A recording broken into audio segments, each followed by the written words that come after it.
Hey everyone, and welcome. Today, we're diving into an ancient story that has a message that feels, well, incredibly relevant for right now. It's all about facing that feeling of impossible pressure and learning what it really means to trust when everything is on the line. Let's get into it.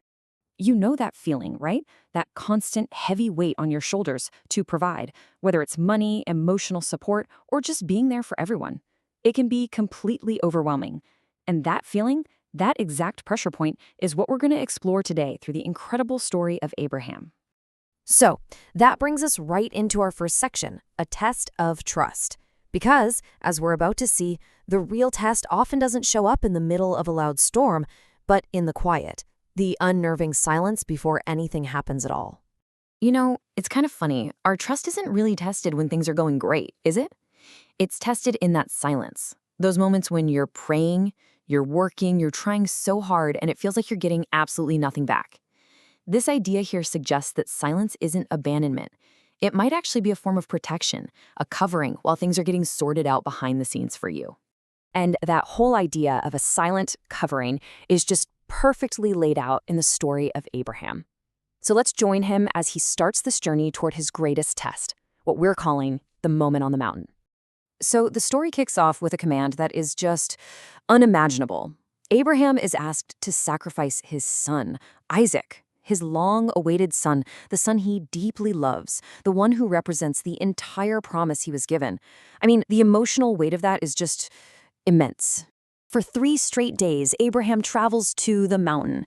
Can you just imagine the silence on that trip? The internal war raging inside him, the questions, the fear. And yet, the text tells us he just gets up early and goes. It's this act of quiet, gut-wrenching obedience that's just staggering. So he finally gets to the place. He builds the altar. He ties up his own son. At this point, Abraham has run out of options. There are no more alternatives. He has walked as far as he can walk. He has done everything he can possibly do. He is at the absolute end of his own strength and his own control. Okay, this right here, this is the crucial moment. You have to see this sequence.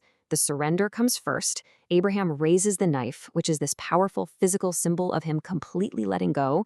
Then comes the action, him following through. And it's only after that total surrender, at the very last possible second, that the provision, a ram caught in a bush, appears.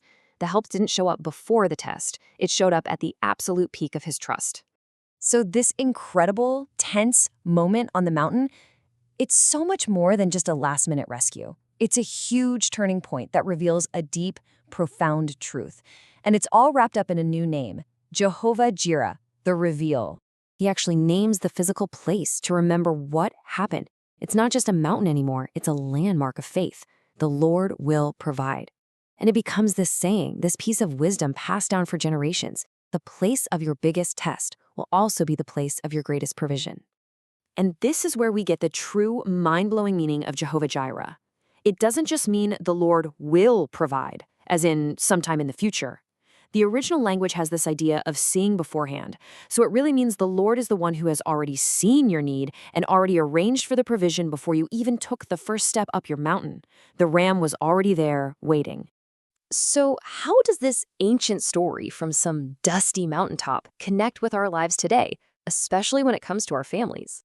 Well, when the pressure is on, money's tight, the future feels scary, we have a choice. We can react in fear, which usually looks like panicking and complaining, or we can respond with faith, which looks more like prayer and something called consecration. That's just intentionally setting the problem aside and handing it over. But here's the really important part. Our kids, our partners, our friends, they're watching us. How we respond teaches them way more about trust than any lecture ever could. So you see, this isn't just Abraham's story for us to admire from a distance. It's an invitation for us. This is your turn to trust, and here's a really practical way you can start to apply this yourself. Let's make this really personal for a second. Just take a moment and honestly ask yourself this question. Where are you trusting your own effort more than God's provision? Is it your career, your bank account, your kids' future? What's that one area where you are holding on with a white-knuckle grip, relying only on your own strength and your own strategies? To find your own mountain, you can actually follow these simple steps. First, just identify it. Name that specific area of pressure. Be real about it. Second, acknowledge your limits. Admit that you've reached the end of your rope, just like Abraham did at the altar. Third, articulate your trust. Say it out loud, write it down, whatever you need to do. And finally, number 4, start to watch. Keep your eyes open for that unexpected provision, your own ram in the thicket. And we'll end on this. What would actually change if today you decided to symbolically raise the knife over that one area you're clinging to so tightly? What kind of freedom might you find, not in getting the answer right away, but in the simple, powerful act of letting go and trusting that the provision has already been seen?